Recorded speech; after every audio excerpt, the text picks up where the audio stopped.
This is the Ravager Memoriam.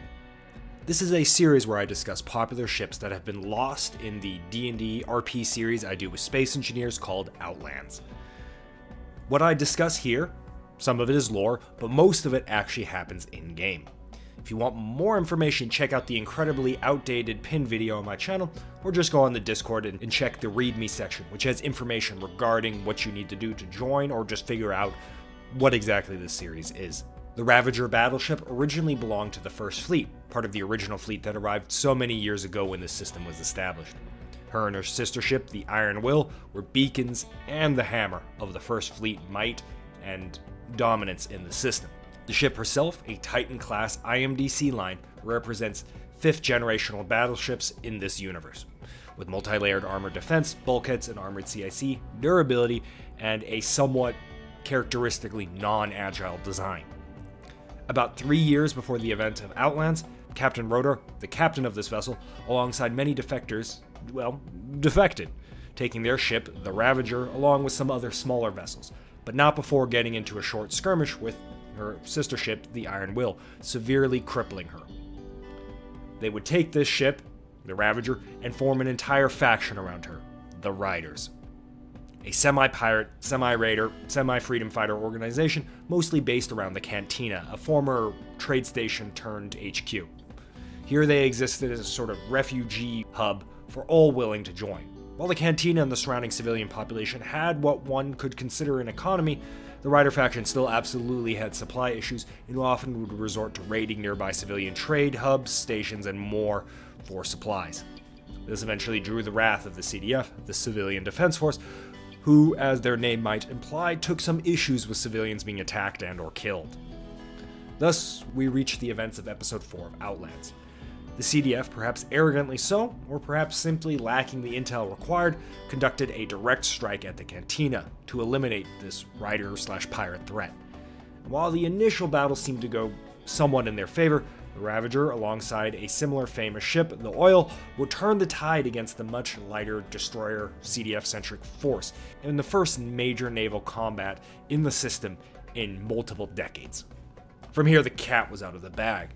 The CDF wanted the Riders dead, and the Riders wanted to, not be dead. The squadron of Ravager, Oil, and her escorts pushed into a neutral tile to seize a civilian shipyard that would henceforth be known as Winchester. They would desperately need this shipyard if they wanted to go all the way and make a name and establish themselves in the system. In their first battle, the Ravager's first real battle, the Ravager struggled to be used to her full effect.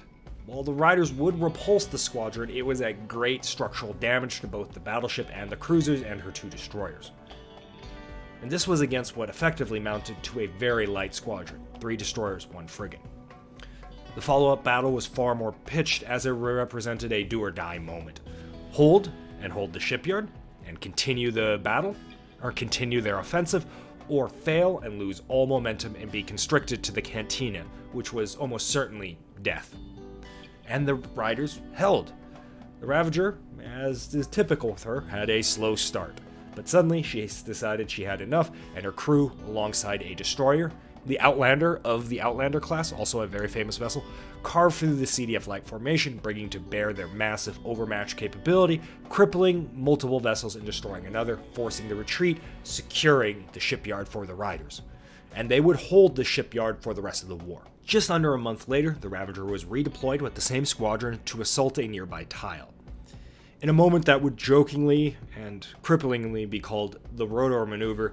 This is the Ravager. I'm gonna do something real fucking stupid. Ravager, what are you planning? Ow! Ravager, no! Ravager needs assistance. Yep, coming in, I'm coming in. I'm closing it on Bella over front. I'm gonna give them one hell of a fucking roughing up. Okay, I'm officially never using, oh my god, I can't control the You ship. never should have used.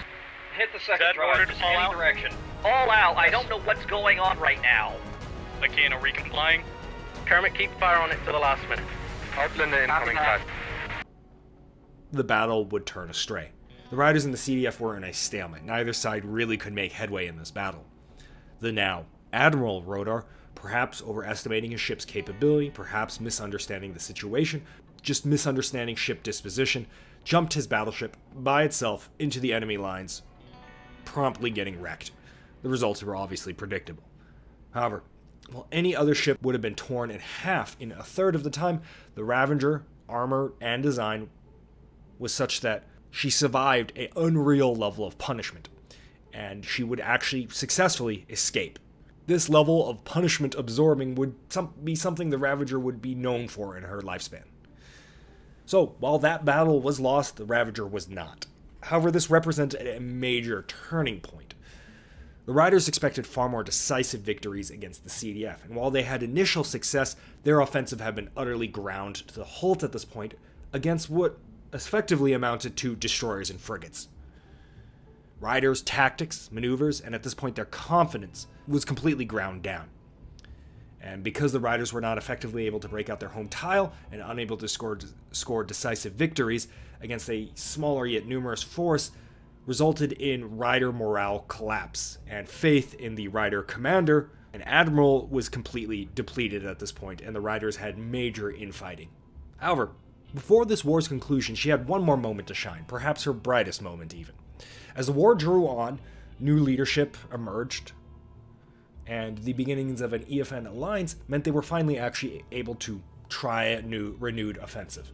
And alongside the EFN and the new leadership, they begin to gain ground, slowly at first and then faster and faster. The CDF were not really at the brink of losing at this point. They had a lot of strategic depth, but for sure the window of actually being able to score a win was beginning to close rapidly. Thus, they decided to go all in with the super project Leviathan, an up-armored mobile FOB, forward operating base. So basically, a giant building with thrusters and guns strapped to it. In their spearhead assault, they threw everything at the wall, and their goal was to simply cripple the Riders and seize the shipyard, thus coming to the peace terms, or peace conference, with a massive bargaining chip and a leg up. In their first battle, the Ravager, alongside her cruiser escort, fought the newly minted, brand new CDF cruiser fleet. And for once, however, the Riders were actually more experienced than the CDF, as they were experienced in this type of conflict, while the CDF had brand new ships and had never really used cruisers massed. And the Ravager, alongside her escort, routed the CDF attacking cruiser force. Later that day, the Ravager split up, would link up with the Eternity as a duo, would fight two cruisers, Legendary Warspite among them, and the FOB Super Project. In a nail-biter of a battle, the Eternity, who was reduced by over half her tonnage due to ammunition depletion, as well as simply battle damage, would defeat this force, barely, marking the end of the Rider-CDF war. From here, the Ravager would receive a major overhaul. Multiple near-death experiences had severely damaged her superstructure, cold and hard-working much of her main support members, to the point where she just needed to be fully rebuilt from the ground up. From this, a new Ravager emerged, faster, leaner, more armor with a new turret layout. And thus began the second war of this series, the War of Survival against the Khan Menace. This war would soon be known as the Belt War, and it didn't go well. In a maneuver that was beginning to look commonplace, the Rider forces, still without a true battleship doctrine, used the Ravager as more of a tank, leading the formation going head-on into the enemy. However, as her escort pulled back from the withering assault, the Ravager struggled due to her, frankly, mass, and sort of tanked the entire enemy formation. Now, it's worth noting at this point, a lot of people like to look back at these events and blame the Rider leadership, and they certainly do bear some blame for the deployment of the Ravager. But it's worth noting, outside of the First Fleet, no one except the EFN had any battleship experience and operation experience and how to use battleships. This was not widely researched or understood at this point, and considering there had only been about 4 battles to this point, every battle was a new battle. Furthermore, as I discussed previously in another video, basically the Rider story up to this point, be it fatigue, arrogance, or a combination of both, led to the Riders having by far the most untrained, least experienced in aggregate crews, pilots, and leaders. While this would be rectified, and to be sure, impressively so, many look back, Riders included, at this period as a low point in their history, and this is no more apparent symbolically as the armored cruiser Vesuvius, another beacon of Rider forces, had sacrificed herself to let the Ravager escape after a disastrous first battle. Soon thereafter, another attack occurred via the Khans, now to their shipyard. The Ravager was pulling out of dry dock and unfortunately got completely devastated in a full salvo, forcing her and her squadron to full retreat, meaning the first-time Rider loss of the Winchester tiled and their shipyard. This put the Riders against the wall, functionally speaking. From here, the Riders' faith in this vessel, which was already up and down and quite shaky, was lost entirely, and she would spend the rest of the war in a defensive posture as the Riders, staring at death's door, decided on what they needed to do to win this war. However, as mentioned, the Riders turned it around and pulled it off. Several months of holding and defensive action occurred, but not idly so. A rigorous training regime began behind the scenes for gunners, pilots, and probably most importantly, the leaders, all with the express goal of winning against the Khan menace. While it would be too late for the CDF, who fell in their entirety, the Riders would eventually put a W on the table, and then another, and then another, and then one day, before you knew it, they were face to face with the entire Khan Navy, who was backed against the wall for one final battle. And here, the Ravager was let out to play. All hands on deck were needed to win, and here she performed, frankly, admirably, cornering and destroying the famous Gary the Woe in a full broadside that, frankly, looked quite glorious. From here, the Ravager would go back to her usual duties of being a strategic force and also just simply protecting Winchester, which was now renamed. The Riders themselves fell back to their core tires.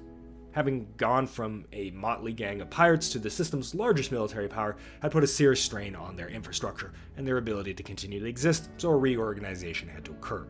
When they re-entered the Outer Reach, they found the system had massively changed in their absence.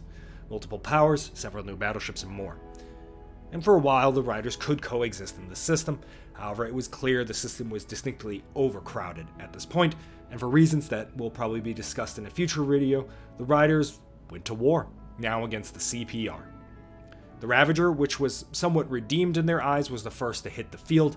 However, in a scene all too familiar to many at this point, the Ravager, once again, pushed ahead of her escort, and without the agility, could not break contact. From here, she got eviscerated. However, this time, her luck ran out, jump drive failure, and she was unable to escape her fate. And thus, the Ravager was destroyed. All hands.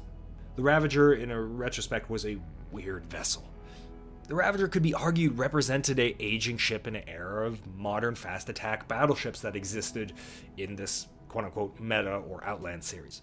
Perhaps, but considering her numerous, very aggressive refits, I think this is blame deflecting. Maybe it's because she represented a class that, by many accounts, for most engagements, was overkill and represented too much commitment. And battleships have typically in this series struggled to find a niche outside of a bombardment role. But seeing as how both the Snake, there's a battleship called the Snake, and the Apollyon's Fury, two newer battleships, have absolutely devastated in this domain and in battles, I don't think this is it either. I think the legacy of the Ravager, her legacy, is also her weakness. She was the first. She was the testbed for all battleship things. As a result, she got away with a lot of stuff other ships couldn't. But she also probably didn't receive the reverence, the respect, and the tactics that her type of ship deserved and required. Not because people didn't want to give it to her, but because people didn't know of these things. And ever since the fateful Rodor maneuver, she's kind of been looked down upon and never really received this treatment like other battleships would eventually go on to receive and thus receive success.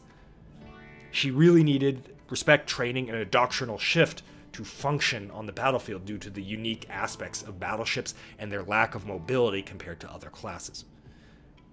But like all things first, I think it's unfair to expect people to have just magically figured it out in retrospect. The Ravager, her battles, her legacy, is why we see two super successful battleships on the field. Because of the Ravager's failings, people learned lessons and iterated upon that. And that's why those are succeeding and perhaps the Ravager didn't. Anyway, that's been my thoughts and a story from Outlands. Today, the legacy of the legendary and sometimes not so legendary ship, the Ravager. A ship with high highs and the lowest lows. Kind of a symbol of the Riders in many ways. Like in Season 2 where the Riders hit rock bottom, and from there they hit their highest high. I'm looking forward to see what happens. The Riders have lost a lot of major battles recently, but I expect in typical Rider fashion, they're going to use this in a spectacular rebound. I'm excited to see what they come up with next. Thanks for watching. Thanks for the support. A lot of people excited about the new Season 3 of Outlands, and thanks so much for the support. If you'd like to take your support a step further and kind of help continue the longevity of this series, consider hitting up Patreon. Every little bit helps, and it really does more than you think to make something like this viable as something to continue long term. Alright, anyways, thanks for watching. We'll see you in the next one.